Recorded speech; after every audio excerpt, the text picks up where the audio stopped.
Tapi nyatanya tidak ada yang berani, Pak Edi, menolak perintah dari Verdi Sambo. Ya, itu artinya mereka sangat Takut? tidak menggunakan pemikirannya secara sehat ya. Yang mereka lakukan adalah karena komandan maka wajib untuk dilakukan dilaksanakan ya. Itu salah, tidak boleh demikian ya. Oke. Karena bagaimanapun juga ini adalah mereka adalah aparat penegak hukum yang tahu hukum, sudah seharusnya menolak perintah itu. Oke. Jadi tidak ada alasan seperti itu ya Pak Edi ya. Bagaimana Prof Gayus memandangnya? Apakah alasan takut kepada atasan, alasan tidak berani menolak perintah atasan ini? Ya kalau itu yang disampaikan dalam persidangan, ini bisa menjadi alasan pemaaf? Saya pikir tidak sama sekali. Oke. Pembenar maupun pemaaf ya. Ada dua hal, tiga sebenarnya yang menghapus pidana. Nah, hal-hal yang menyangkut perintah ini kan ada dua hal. Perintah sejenis apa yang bisa ditolak dan tidak bisa ditolak. Selevel pimpinan, katakan perwira menengah ada yang tinggi, sudah pasti tahu peraturan Kapolri yang juga menentukan hal-hal untuk mempertimbangkan perintah atasan itu yang boleh dilakukan dan yang tidak boleh dilakukan.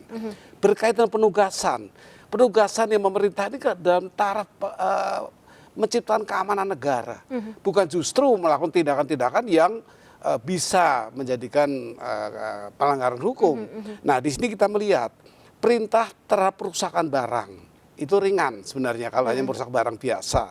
Yang agak berat merintangi penegak hukum juga tidak terlalu berat. Yang berat adalah alat apa yang dirusak yang sama-sama dipahami oleh para penyidik mereka ini reserse. Walaupun tugas di propam, tapi lingkupnya tetap reserse. Artinya mereka tahu sekali kegunaan alat yang diminta untuk dirusak dan dibuang. Nah, walaupun dalam kesaksiannya beda-beda, Prof. Ada yang mengatakan tahu isi dari rekaman DVR, ada yang tidak seperti itu. Tidak usah tahu apa tidak tahu, tapi yang perlu tahu ada alat ini terdiri dari dua komponen, hardware ada bendanya. Betul, dan software. Nah, ini tentu sebagai perwira menengah dan tinggi sangat tahu ini, dan ini sangat berkaitan dengan penyidikan kalau ini diperlukan oleh seorang pimpinan kepolisian. Tentunya ini akan menjadi pertanyaan. Dan ini bagian dari silogisme, logika hakim dan JPU untuk melihat keadaan ini. Apakah justru bisa jadi alasan pemberat? Bisa jadi pemberat. Justru?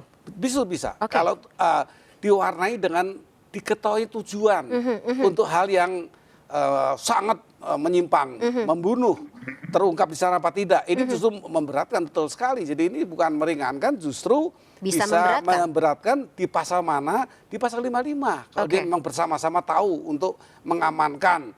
Istilah mengamankan kan multitafsir juga. Mengamankan untuk disimpan baik-baik atau mengamankan untuk tidak bisa menjadikan alat pembuktian. Diakses sebagai alat bukti seperti itu. Baik.